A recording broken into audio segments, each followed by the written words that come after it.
Instructions.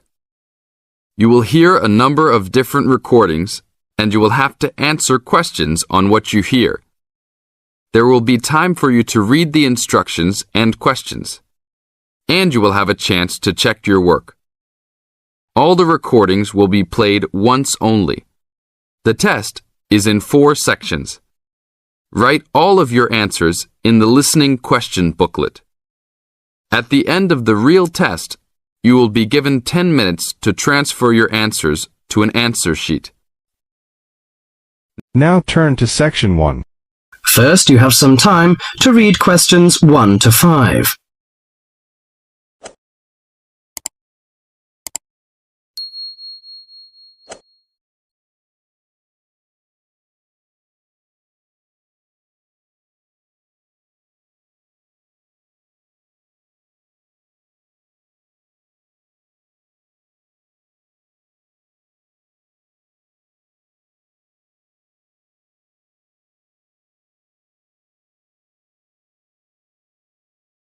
Now listen to the conversation and answer questions 1 to 5. Well, Claudia, our first semester at university is almost over. I can't wait for the holidays. Oh, me too. Why don't we go somewhere far away and forget about lectures and essays and all that hard work? Sounds good to me. How about if we go to the coast? It would be great to do some swimming and surfing. The coast would be good, but let's look at our other options. There are the mountains. They're nice and cool at this time of year. There's also the desert, which I really enjoyed last year. What about going to Sydney? I've never been there, and they say it's a great city to visit. Well, I agree. Sydney would be good, but there are too many tourists there at this time of year, and I'd rather get away from buildings and cars. I vote for the mountains. All right, then. Let's do that. Now, we have to decide where we're going to stay and how we're going to get there. Any suggestions? Well, for places to stay, there are the usual places, motels, hotels, and youth hostels. We can go camping too. I'm afraid I'm not a very good camper. I tend to feel a bit frightened sleeping outdoors. All right, we'll forget about camping. So, what do you prefer? Well, since neither of us has a lot of money, I don't think a hotel or motel would be possible. How about a youth hostel? Oh, I'd rather not go to a youth hostel. They're cramped and noisy, and the person in the bed next to you might be a snorer. No, I think we should find a small holiday house to rent, and if we get a few more friends to join us, it will be really cheap. Okay. You know, it's the first time for me to travel to the mountains. What do you suggest to take? Mosquito net, I guess. Mosquito net is useful, but I don't want to add more weight to our luggage. So the insect repellent can do, I think. Besides, aspirins are necessary and some cold cure, in case we feel sick or something like this. Do you think we need binoculars and a camera? Well, it would be a good idea to take binoculars. As to a camera, I'm not very for it. I'd rather record the scenes in my mind. You're right. What about the money? How much do you think is enough, and how we should take it? I've learned from a friend about the cost. He told me that they spent about $480 for 1 week's tour. So I think $500 would be enough. We may need over $300 for the house. Have you got any traveller's checks? No, I haven't. But I've got a credit card and a saving card. Then take the credit cards with us. It would be more convenient to pay the house fees with a credit card. Before the rest of the conversation, you have some time to read questions 6 to 10.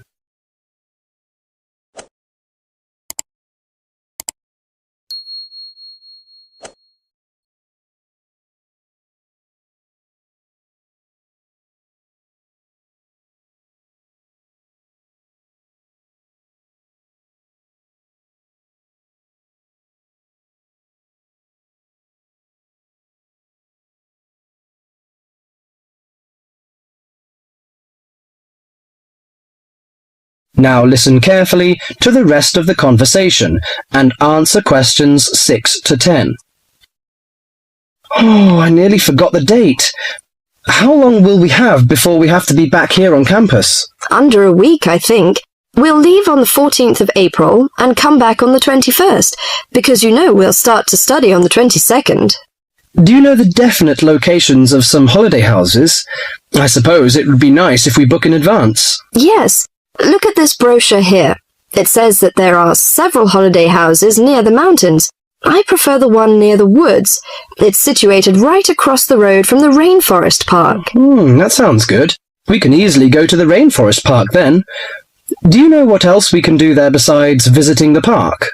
I know that many people go there for bushwalking, but you need a good pair of walking boots, of course. Are there any dangers in the bushes? I'm a little frightened. In fact, there's no need to be nervous of the bushes, provided that you treat it with respect and common sense. Most of the animals and wildlife are gentle and harmless. There are venomous snakes to be aware of, but really they're much more frightened of you than you are of them. The other thing is that certain plants can cause irritation if you touch them with bare skin. I see. Well, I can't wait for the coming holiday. That is the end of section 1. You now have half a minute to check your answers.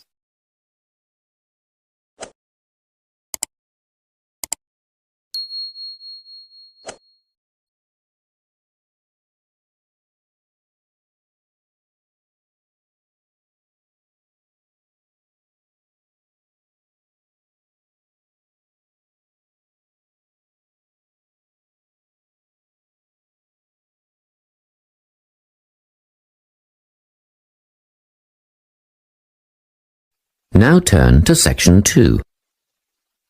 Section 2. You will hear a guidance counsellor talking to a group of students.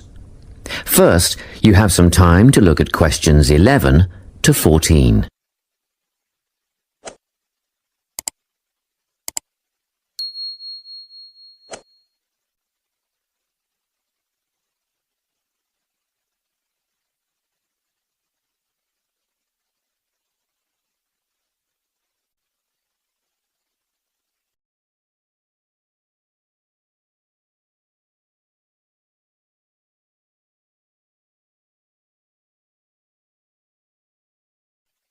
Listen carefully and answer questions 11 to 14.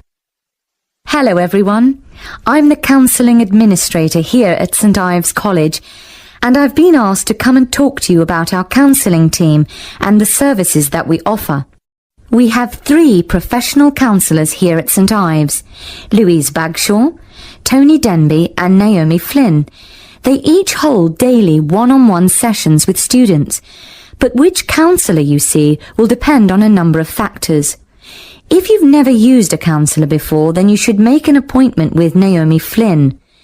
Naomi specialises in seeing new students and offers a preliminary session where she will talk to you about what you can expect from counselling, followed by some simple questions about what you would like to discuss.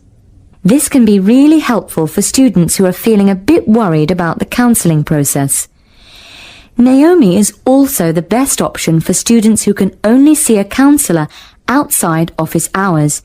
She is not in on Mondays, but starts early on Wednesday mornings and works late on Thursday evenings, so you can see her before your first class or after your last class on those days. Louise staffs our drop-in centre throughout the day. If you need to see someone without a prior appointment, then she is the one to visit. Please note that if you use this service, then Louise will either see you herself or place you with the next available counsellor. If you want to be sure to see the same counsellor on each visit, then we strongly recommend you make an appointment ahead of time. You can do this at reception during office hours or by using our online booking form. Tony is our newest addition to the counselling team. He is our only male counsellor, and he has an extensive background in stress management and relaxation techniques. We encourage anyone who is trying to deal with anxiety to see him. Tony will introduce you to a full range of techniques to help you cope with this problem, such as body awareness, time management, and positive reinforcement. Before you hear the rest of the talk, you have some time to look at questions 15 to 20.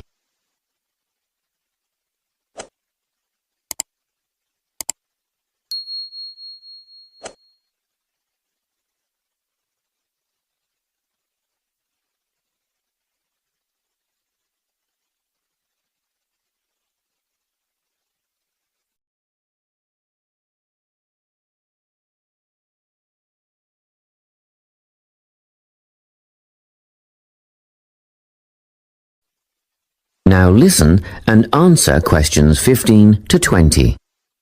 Each semester, the counselling team runs a number of small group workshops. These last for 2 hours and are free to all enrolled students. Our first workshop is called Adjusting. We've found that tertiary education can come as a big shock for some people. After the structured learning environment of school, it is easy to feel lost. In this workshop, we will introduce you to what is necessary for academic success. As you might expect, we're targeting first-year students with this offering. Getting organised follows on from the first workshop. Here, we're going to help you break the habit of putting things off, get the most out of your time, and discover the right balance between academic and recreational activities. With Getting Organised, we're catering to a broader crowd, which includes all undergraduates and postgraduates. Next up is a workshop called Communicating. The way people interact here may be quite different to what you're used to, especially if you've come from abroad. We'll cover an area that many foreign students struggle with, how to talk with teachers and other staff. We'll cover all aspects of multicultural communication. International students tend to get a lot out of this class, so we particularly encourage you to come along. But I must say that sometimes students from a local background find it helpful too, so everyone is welcome. The anxiety workshop is held later on in the year and deals with something you will all be familiar with, the nerves and anxiety that come when exams are approaching.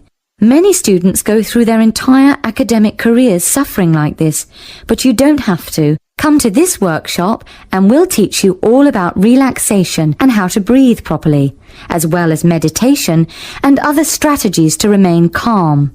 We've tailored this workshop to anyone who is going to sit exams. Finally, we have the motivation workshop. The big topic here is how to stay on target and motivated during long-term research projects. This workshop is strictly for research students, as less advanced students already have several workshops catering to their needs. Well, that's it. Thanks for your time. If you have any questions or want more information about our services, do come and see us at the counselling service. That is the end of section 2. You now have half a minute to check your answers.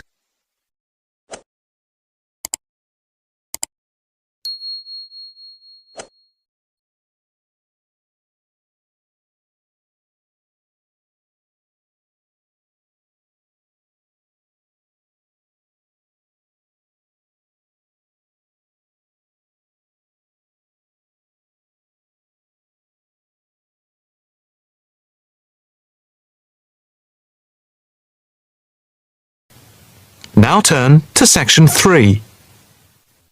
Section 3. You will hear a female and a male student talking about the mock exams that they have just taken. First, you have some time to look at questions 21 to 25.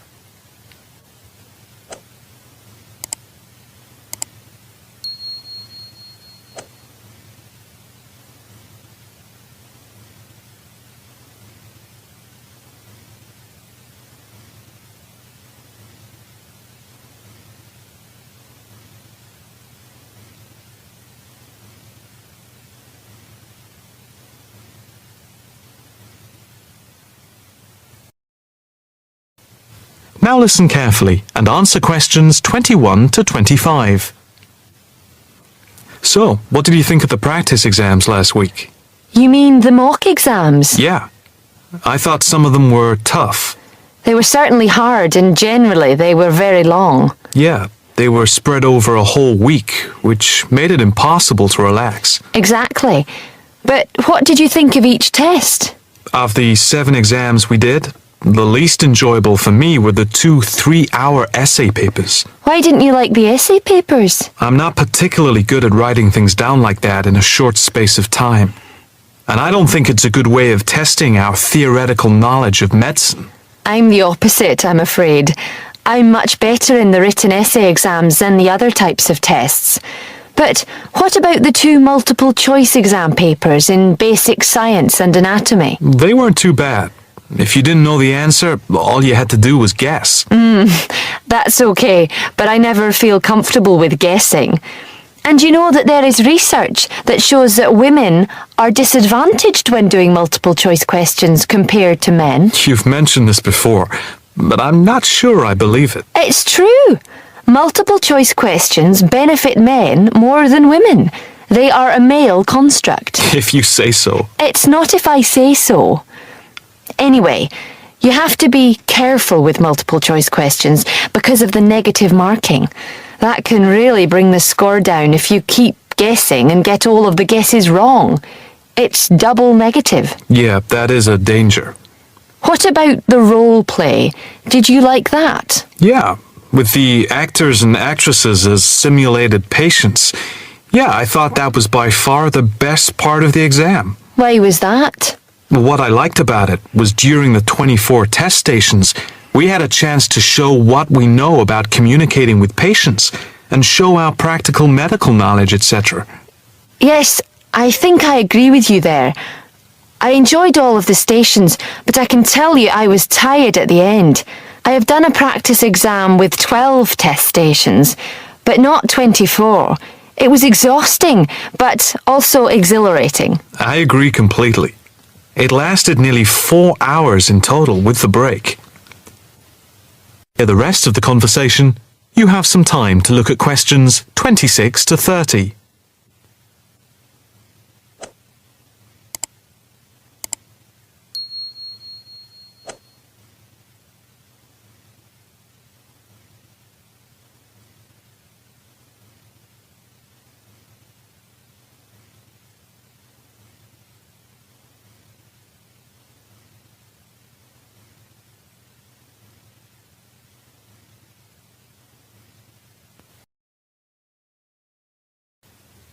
Now listen carefully and answer questions 26 to 30. What did you think of the other two exams? The two problem-solving tests? I didn't think I was going to handle them very well. But in the end, I think they went better than I thought they would. What I liked most was the test where we had to work in groups of 4, and to solve a problem we had to prioritise actions. That was very interesting. I'm not sure I did very well in that, though. Did you feel comfortable being in a group of 4 and having 4 examiners watching you as you discussed the problem? We did practice it several times before. You learn to forget that someone is watching you. But some people are better at speaking in group situations like that, and they get the best marks. The test doesn't just assess whether people can talk a lot. It's about showing you can listen, organise your thoughts, and then show you can be part of a team, allowing other people to speak. Well, we'll have to see how it goes. When do the results of the mocks come out? They said next week, and then it's the finals 2 weeks later. Yeah, we've got that to look forward to.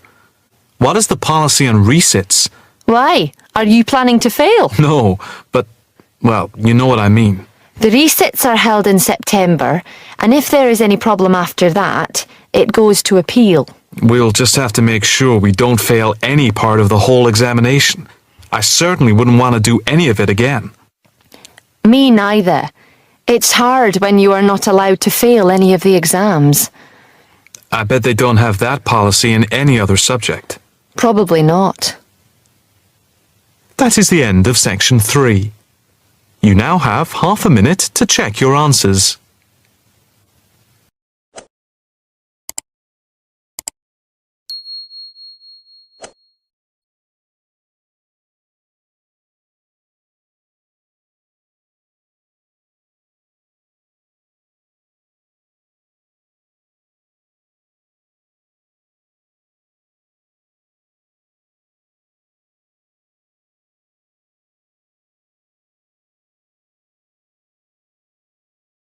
Now turn to Section 4.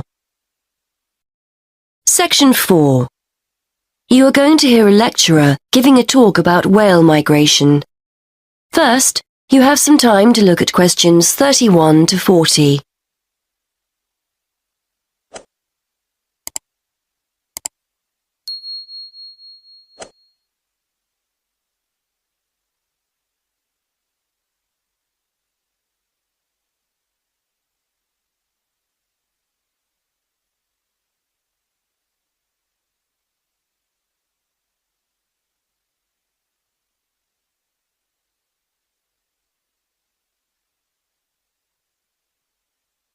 now listen and answer questions 31 to 40. Today we're going to continue our investigation into the use of technology in plotting oceanographic migratory patterns. And I'd like to focus specifically on creatures that we didn't even realize existed until very recently. Pygmy blue whales. In particular, I'd like to talk about a high-tech method of tracking that researchers have used to find out more about these creatures. Pygmy blue whales, which are one of several subspecies of blue whales, spend their lives in the vast expanses of the Indian and Southern Pacific Oceans. They were first identified as a distinct subspecies in 1966. Before then, they were probably confused with the Antarctic or true blue whale, so it's only recently that researchers have started to learn about them and their migrations to and from their breeding and feeding grounds. Scientists are interested in pygmy blue whales because, although they are a very mobile subspecies, very little is known about their movements and their populations. Large-scale movements of whales are particularly hard to study, and what we do know about pygmy blue whales, we've mainly learned from examining whaling records. There are several populations of pygmy blue whales in the southern hemisphere and two main feeding grounds off southern and western Australia. Scientists were interested in testing their hypothesis that the pygmy blue whales feeding off Western Australia migrate to Indonesia to breed. To track the whales' movements, researchers made use of something called satellite telemetry. This refers to the use of a satellite-linked tag attached to a whale.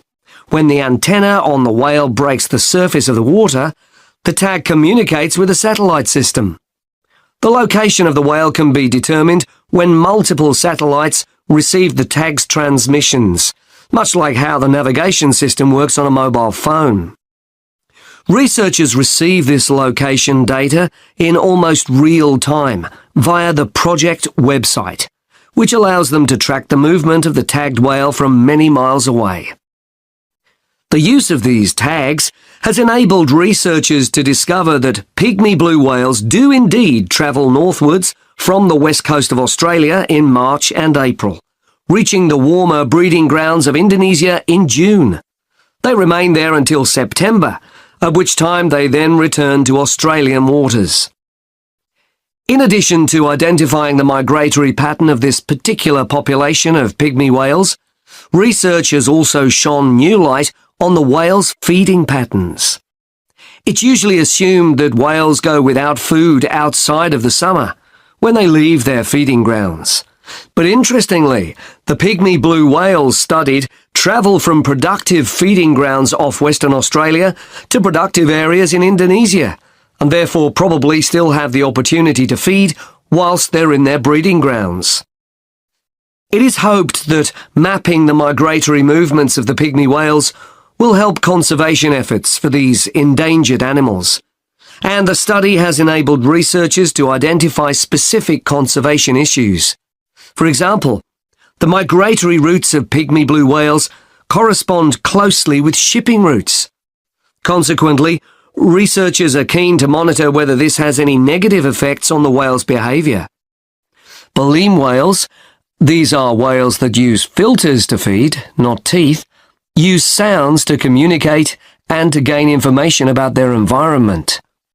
Clearly, as pygmy blue whale movements correspond to shipping routes, there is potential for the noise generated by ships to affect communication and hence social encounters and feeding.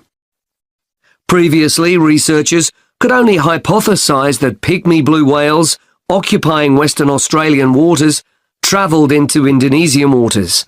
Now that this hypothesis has been borne out by evidence, conservation efforts can be undertaken in a wider area than just Australian waters. However, scientists aren't stopping here. A question mark still remains over the movements of the pygmy blue whales that utilise the feeding grounds further south, off the southern coast of Australia.